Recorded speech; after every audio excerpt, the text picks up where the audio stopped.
Gisela, has escrito los tres nombres de Lutka. Pues Que sí. cuenta la historia de niños polacos en la Barcelona de finales de finales de la guerra, de la Segunda Guerra Mundial. Y yo quería contarte, la historia de estos chicos polacos es verdadera, pero ¿cómo llegas a esta historia? Bueno, mira, a mí me apetecía mucho dar un salto en el tiempo porque siempre he escrito novela contemporánea. En guión sí que había hecho algo sobre la posguerra, pero en novela no. Entonces me apetecía mucho colocarme en ese tiempo, los años 40, cómo se vivía. Y mientras buscaba tema, porque eso era como un poco o sea, el hecho de la posguerra era pues el mundo, pero no era una historia, y se ha escrito muchísimo sobre ello. Se cruzó en mi camino un reportaje de José Luis Barbería, escrito en 2008, mayo de 2008, concretamente en el diario El País, donde contaba esta historia de estos niños polacos que habían llegado acogidos en Barcelona y que algunos habían estado unos meses a la espera de encontrar a sus familias biológicas y otros, muy pocos, estuvieron hasta 10 años, hasta 1956. Y entonces, bueno, pues me puse a ello, ¿no? Un trabajo de investigación, buscando datos, entrevistas, documentales. Es un hecho que en Polonia se conoce.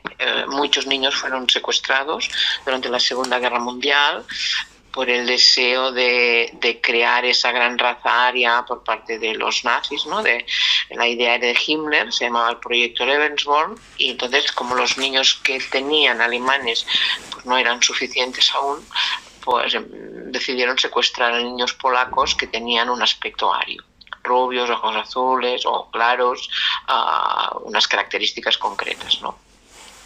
Y de esos niños robados alemanes que yo la verdad es que desconocía toda esta trama de los alemanes, hay mucha información. Bueno, en Polonia sí, o sea, es algo, los historiadores polacos, bueno, han ahondado en ello, ¿no? Y lo saben. Aquí, en el caso de los pocos que vinieron a Barcelona acogidos como niños huérfanos, ni se conocía ni se desconocía. O sea, es algo que sucedió y que luego la historia, como tantas otras cosas, pues va limando y hay alguien que se acuerda, pero no se dio importancia.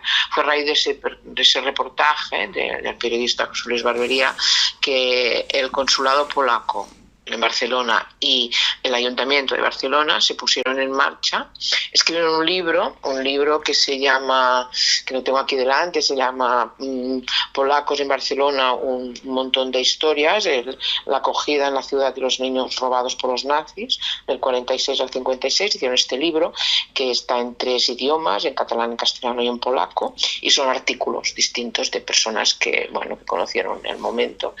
Y a raíz de eso, en diciembre del 2008, vinieron algunos de esos niños, bueno, niños que ya eran ancianos, y vinieron a Barcelona. Se hizo un acto de homenaje a Wanda Morbidger, que es la mujer, la canciller del consulado polaco en 1946, y que hizo, entre otra gente, pero hizo posible la llegada de estos niños.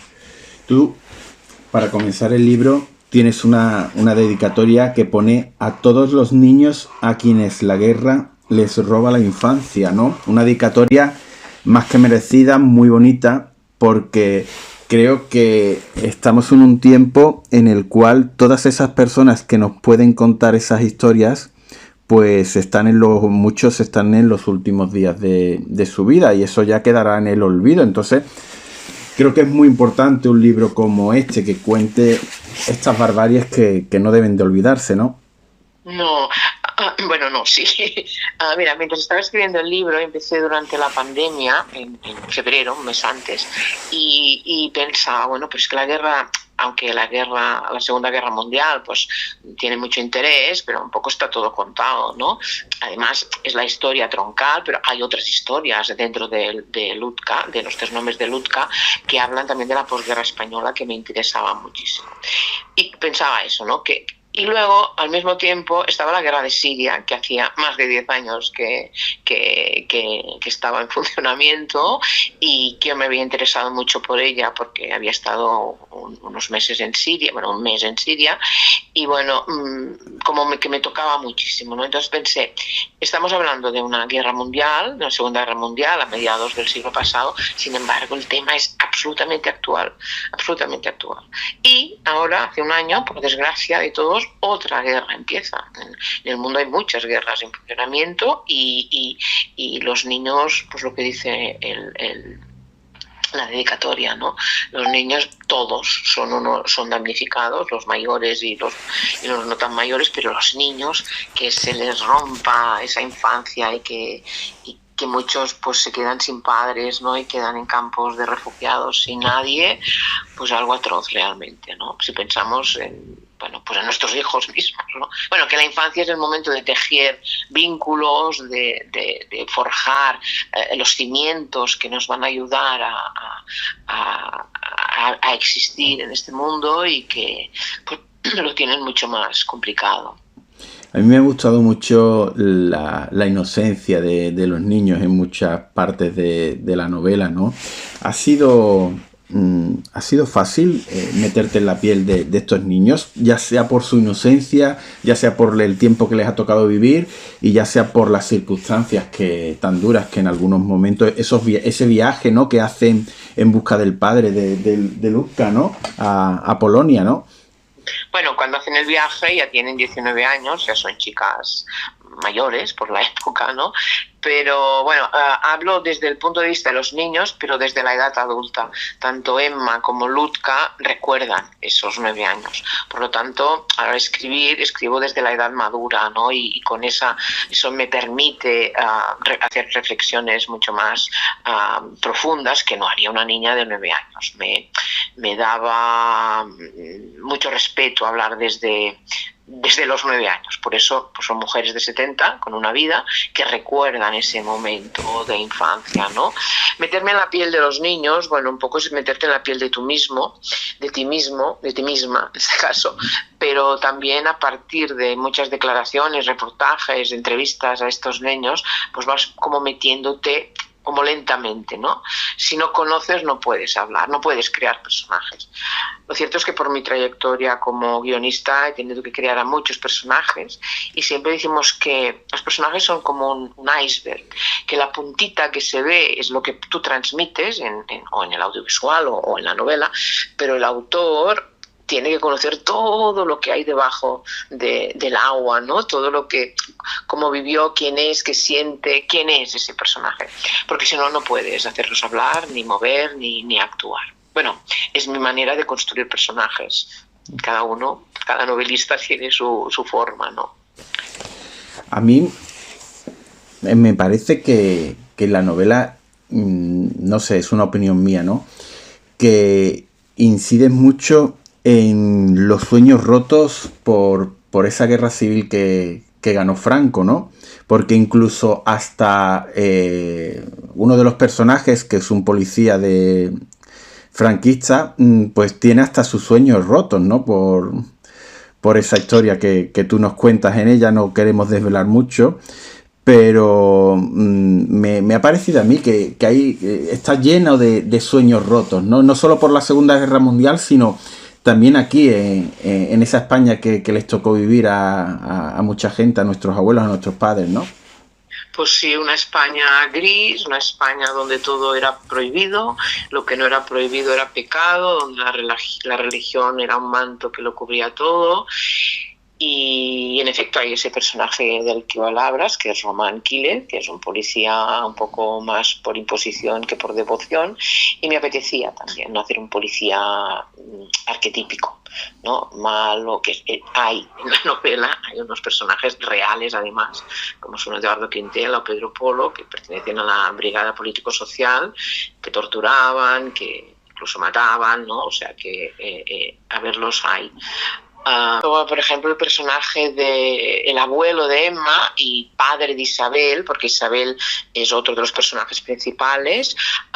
Simó Andreu era un hombre que era maestro por vocación durante la República, una escuela laica, libre, mixta, una escuela que enseñaba a pensar, y cuando llegó, bueno, al terminar la guerra fue depurado, no podía ser maestro y bueno, fue carpintero, pero él llevaba la pedagogía en la sangre, ¿no?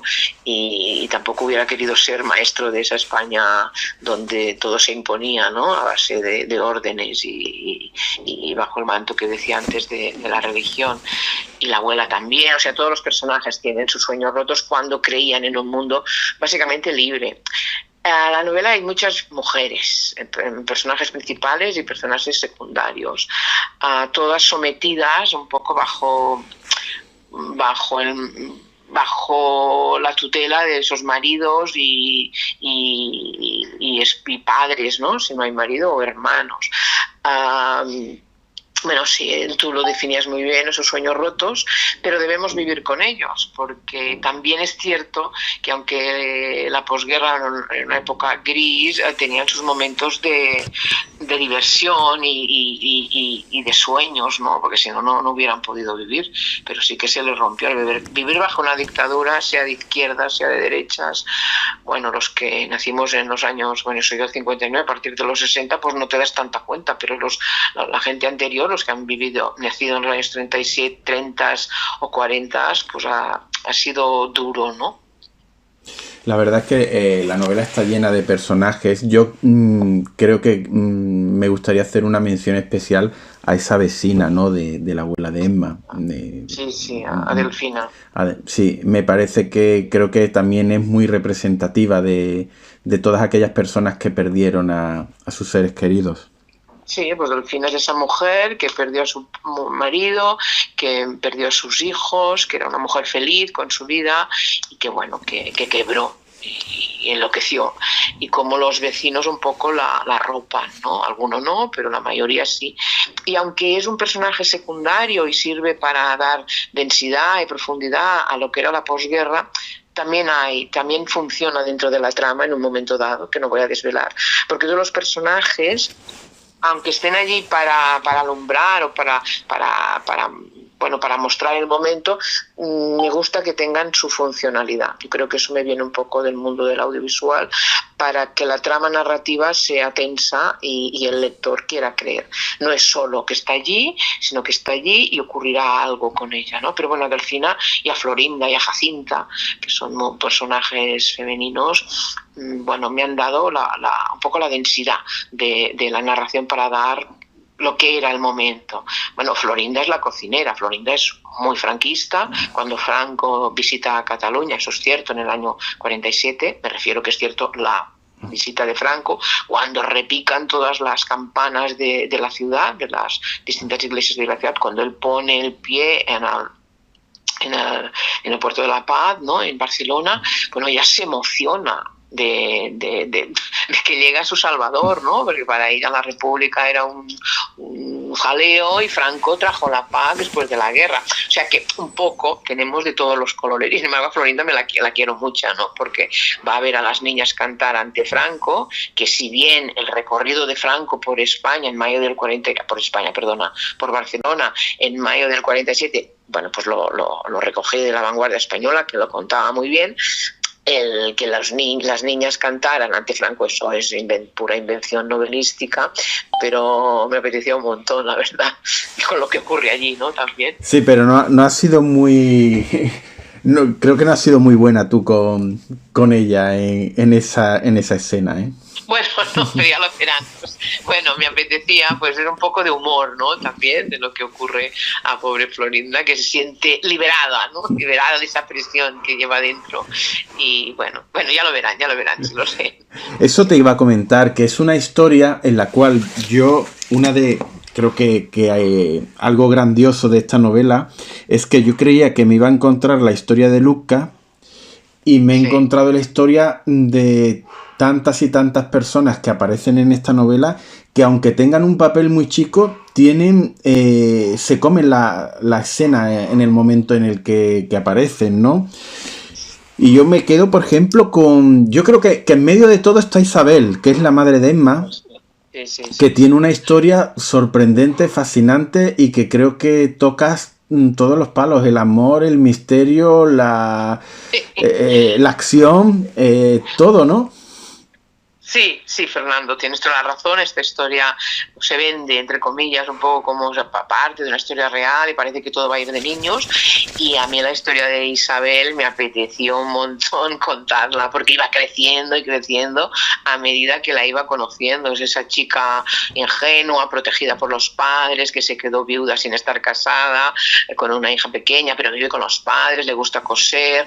Bueno, pues una muchacha como tantas y sin embargo como crece y crece al estar al lado de Wanda Morbiger por un lado y por otro lado conocer a Roman Quílez, que es ese policía a quien se acerca y a quien su madre, pues a la madre de Isabel me refiero, odia, no quiere que su hija vaya con un policía. Luego descubrimos cuál es la razón, luego hay un giro y otro giro. Bueno, a mí la historia, lo cierto es que sí, es como es una sólida que podría funcionar por sí misma.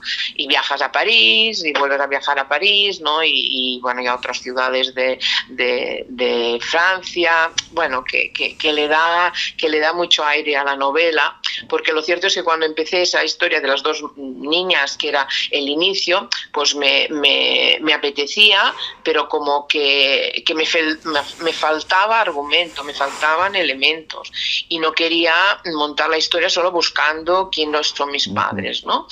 Y bueno, y a Isabel, que es la madre de Emma y que está en la Torre en la Torre de Valcarca, donde están esos niños recogidos y tiene un papel importante allí con los niños, pues tiene su vida, que entronca también con temas relacionados con la posguerra y con la Segunda Guerra Mundial, que ayuda de alguna manera a encontrar ese padre o esa madre, o ya verá el lector con quien se encuentra Luzca. Y sí, bueno, yo la quiero mucho a Isabel, la quiero muchísimo. Es un personaje que crece y crece y crece, y a Roman Quílez también. Un personaje que empiezas odiando un poco y que terminas queriendo, ¿no? Y eso creo que es la grandeza de la literatura. Además digamos que es un amante de los libros. Bueno, exacto. Bueno, quería además... yo podría haber cogido a Roman Quílez y bueno, es un policía y punto, ¿no? Y lo encontraba tan arquetípico, o sea, tan típico del policía malo, franquista, horroroso, que forma parte de la brigada político-social y que está cerca de personajes reales, como Pedro Polo, Dardo Quintela, que torturaban, etcétera, etcétera. Y quise darle un giro a través de ese reencuentro con ese tío difunto, ¿no? Y que él se da cuenta de quién es él realmente. Me refiero al policía a Roman Quílez, ¿no? Y bueno, y es joven, tiene 29 años, hoy en día eso sería jovencísimo, y cómo da un giro a su vida un poco sorprendente, que ya verán los lectores a través de los libros, exactamente.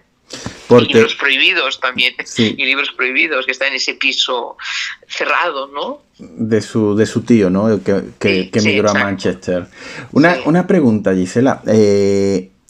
Por lo que me estás contando, al final, la historia que resulta de esta novela, como terminas la novela, dista mucho de cómo empezó, porque parece ser que a lo largo del proceso de escritura los personajes han ido creciendo y la historia se ha ido agrandando, ¿no?